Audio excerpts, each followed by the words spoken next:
நீங்கள் படித்து ஸ்கூல் பள்ளி படிப்பை முடித்து அடுத்தது என்ன பண்ண போகிறோன்னு தெரியலையே, எனக்கு யாரும் என்ன சரியாக கைட் பண்ணுறதுக்கு இல்லையே, இல்லைன்னா என்னுடைய காலேஜ் படிப்பை நான் முடிச்சிருக்கேன், அடுத்தது நான் என்ன பண்ணுறதுக்கு, வேலைக்கு போகிறதுக்கா, மேல் படிப்பு படிக்கிறதுக்கா, எனக்கு என்ன பண்ணனே தெரியலையே, என்னை சரியாக வழி நடத்துறதுக்கு யாருமே இல்லையே, என்னை அப்படியே விட்டுட்டது மாதிரியே எனக்கு இருக்குது, எனக்கு முன்னால் என்ன இருக்குன்னு எனக்கு தெரியலையே, எது சரியானது, எதை நான் செய்யணும், எது எனக்கு சரியாக இருக்கும் அப்படின்ற தெளிவு எனக்கு இல்லையே, அந்த அறிவுலாம் எனக்கு இல்லையே, என்னை சரியாக நடத்துகிறவர்களும் எனக்கு இல்லையே அப்படின்ற ஒரு கவலையோடு நீங்கள் கடந்து போயிட்டுருக்கீங்களா உங்கள் வாழ்க்கையில்? உங்களை மாதிரி தான் யாக்கோபும் அவருடைய வாழ்க்கையிலே ஒரு கட்டத்திலே நடந்து போய் கொண்டிருந்தார்.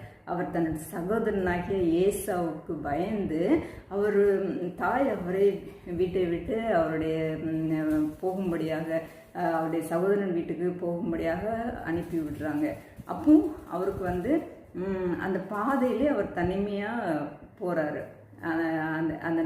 அந்த இரவு அவர் தனிமையாகவே கழிக்க வேண்டிய ஒரு சூழ்நிலையிலே அவர் ஒரு கல்லை எடுத்து தன்னுடைய தலைமாட்டில் வைத்து படுத்திருக்கும் பொழுது தான் கர்த்தர் அவரோடு இடைப்பட்டு அவருக்கு இந்த வாக்குத்தத்தத்தை கர்த்தர் கொடுக்கிறார்.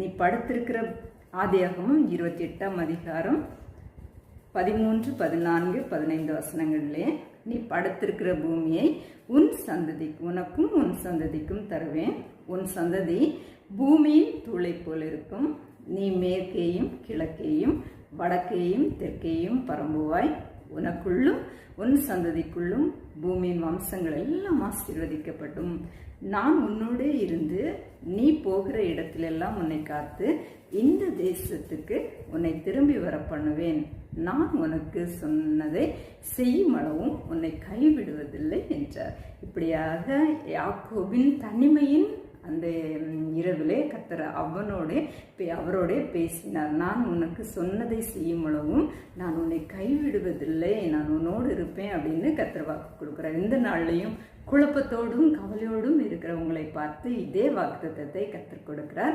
நான் உன்னோடே இருந்து உன்னை வழி நடத்துவேன் அப்படின்னு கர்த்தர் வாக்கு கொடுக்குறார். அதனால் நீங்கள் பயப்படாதீங்க, உங்கள் வாழ்க்கையில் தொடர்ந்து முன்னேறி செல்லுங்க. நீங்கள் யாரும் இல்லையே, நான் தனிமையாக இருக்கிறேனே, எனக்கு சரியாக கைட் பண்ண யாரும் இல்லையே அப்படின்னு நீங்கள் பயந்துக்க வேண்டாம்.